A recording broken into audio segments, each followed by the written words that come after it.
बाबा, तुम्हाला लालबागच्या राजाचे दर्शन करायला का नाही नेलंस? मुद्दामून नाही नेला, का?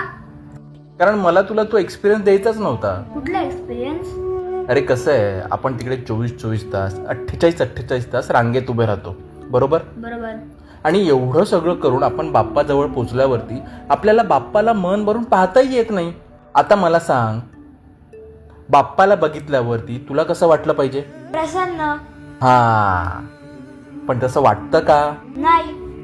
कारण बाप्पाला हा इथला राजा तो तिथला राजा हे बोलणं आधी बंद केलं पाहिजे. आणि तो आपला बाप्पा आहे. बाप्पाच्या मूर्त्या वेगळ्या असतील, पण बाप्पा एकच आहे की नाही? हो. बाप्पा घरातला असू दे, मंडपातला असू दे, किंवा आपल्या सोसायटीमधला, त्याच्यासमोर हात जोडून मनापासून नमस्कार केला ना की तो त्याला पोचतो. पटतंय ना तुला? बाबा, बरोबर बोलतोयस तू. बाप्पा कुठे बसलाय ते महत्वाचं नाहीये, बाप्पाकडे आपण कसं बघितलं पाहिजे ते महत्वाचं आहे. हा, हे कसं बरोबर बोललास?